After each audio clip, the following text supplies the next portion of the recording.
Salut fans de Yu-Gi-Oh! J'espère que vous allez bien. Aujourd'hui on se retrouve pour la deuxième vidéo sur comment jouer à Yu-Gi-Oh! Maintenant on va parler des cartes magiques et pièges. Comme je vous ai dit dans la précédente vidéo, il y a différentes magiques et différentes pièges. Donc là, ce qu'on va faire, c'est qu'on va vous parler un peu de cartes pièges et magiques. Donc là, comme vous pouvez le voir, vous avez une carte magique, une carte piège continue, une carte piège normale et une contre-piège. Ensuite, pour les cartes magiques, vous avez une carte magique continue, les cartes rituelles, les cartes jeux rapides, les cartes de terrain, les cartes d'équipement et les cartes normales. Donc, on va dire maintenant les cartes magiques. Hop, voilà, ces cartes-là. Donc ces cartes-là,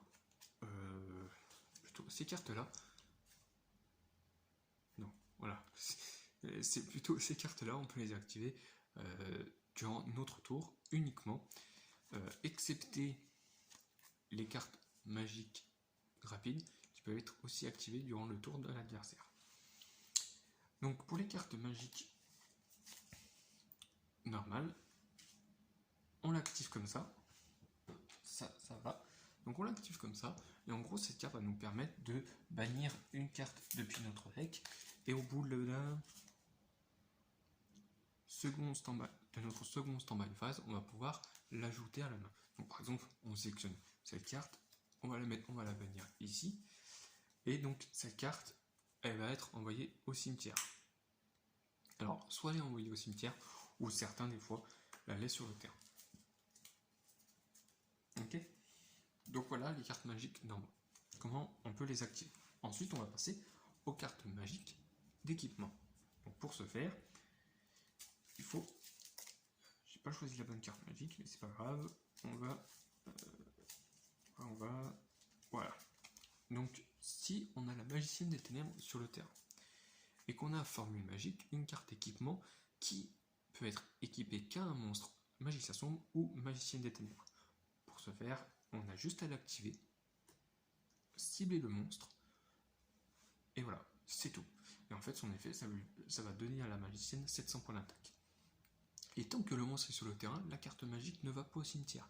La seule façon pour elle d'aller au cimetière, c'est soit l'adversaire vous la détruit, soit le monstre quitte le terrain. Et là, par contre, la carte magique d'équipement va au cimetière. Ensuite, on va parler de la carte magique de terrain. La carte magique de terrain s'active ici et non là. Donc en fait, les cartes magiques de terrain ont des effets qui lui sont propres. Là, j'ai activé Oumi.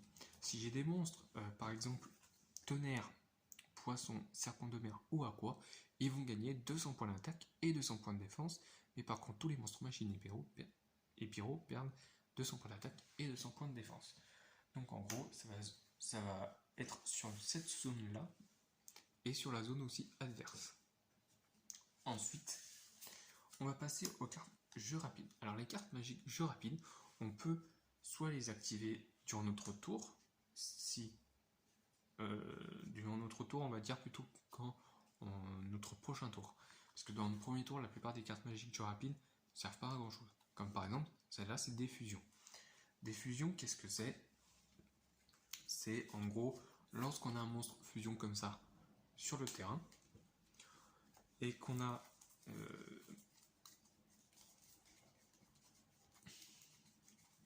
voilà, on a celui-là, et l'autre c'est Gazelle, et je l'avais vu tout à l'heure, Gazelle est là. Donc quand on a ces monstres matériels là au cimetière, on va pouvoir, par exemple, ça se peut durant notre tour, mais notre premier tour c'est très rare, mais c'est plutôt durant notre prochain tour, on va pouvoir activer, ou le tour adverse bien sûr, on va pouvoir activer des fusions. Alors soit de la main, ou soit on peut la poser et l'activer, la retourner pour l'activer. Donc en gros, cette carte va nous permettre de renvoyer le monstre fusion dans l'extra deck et de faire revenir les matériels fusion de ce monstre sur le terrain en position de défense ou en position d'attaque. Donc ce que j'ai fait là, c'est une invocation spéciale. Donc les invocations spéciales nous permettent de mettre des monstres en position de défense face recto.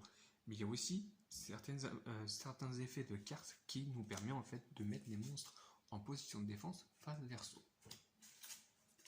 Donc voilà pour les cartes magiques jeu rapide. Ensuite, nous avons la carte magique rituelle. Alors la carte magique rituelle vous permet d'invoquer spécialement depuis votre main des monstres comme celui-là. La carte magique rituelle de magie noire, c'est pour le magicien du chaos sombre. Alors tout ce qui est rituel, je vous en parlerai lors de la prochaine vidéo qui concernera toutes les autres invocations. D'accord? Donc ensuite, ce qu'on peut faire, c'est de parler de la carte magique continue. La carte magique continue, elle, en gros, c'est vous la jouez comme ça et elle va rester sur le terrain. C'est comme à peu près une carte magie d'équipement, sauf que cette carte ne va pas cibler des monstres sur le terrain.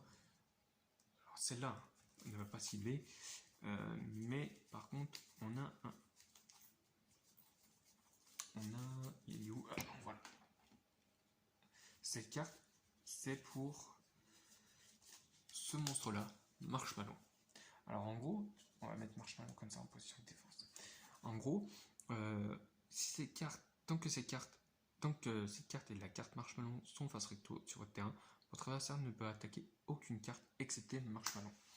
Donc cette carte est très forte parce que non seulement Marshmallow, elle ne peut pas être détruite au combat, et quand elle est retournée, elle inflige déjà 1000 points de dégâts à l'adversaire. Ensuite, on joue celle-là et on peut bien sûr avoir ces deux monstres ici. Donc l'adversaire, en gros, ne pourra attaquer que celle-là. Pas celle-là, pas celle-là, mais bien celle-là, grâce à la carte magique continue, lunette de Marshmallow. Alors, toutes les cartes que je vous ai montrées ont des effets différents. Bien sûr, toutes les cartes magiques d'équipement ne sont pas concernées par les magiciens sombres.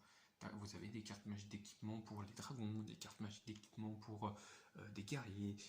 C'est pareil pour les cartes magiques continues. Là, c'est pour Marshmallow, mais vous pouvez avoir une carte magique continue pour un guerrier qui va lui augmenter son attaque, ou qui va le protéger contre des effets de cartes, etc. Donc voilà ce que c'est les cartes magiques continues. Et c'est pareil en fait quand je disais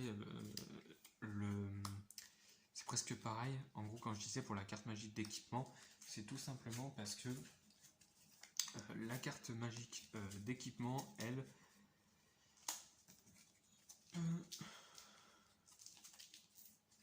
voilà, je disais que la carte magique d'équipement, elle en fait va équiper la magicienne des ténèbres, va rester sur le terrain le temps que le monstre y est. Et pour qu'elle soit envoyée au cimetière, il faut soit que le monstre est envoyé au cimetière, soit votre adversaire active une carte pour détruire la carte magique. Bien sûr, lunette Marshmallow, c'est pareil. Sauf que même si Marshmallow est envoyé au cimetière, la carte ne peut pas être envoyée au cimetière parce que c'est pas marqué dans son texte. C'est pas marqué dans son texte comme quoi si Marshmallow quitte le terrain, cette carte quitte le terrain. Non, cette carte en fait va rester continue jusqu'à ce que soit vous la détruisez parce que vous avez plus le Marshmallow sur votre terrain, soit l'adversaire la détruit avant de s'occuper de Marshmallow avec un effet. Alors les monstres qui sont non destructibles au combat comme par Marshmallow, c'est qu'au combat. Donc ils peuvent très bien activer des effets de cartes magiques et pièges pour détruire vos monstres. Maintenant on va passer aux cartes pièges. Alors les cartes pièges, comme vous pouvez le savoir, comme vous pouvez même le voir d'ailleurs,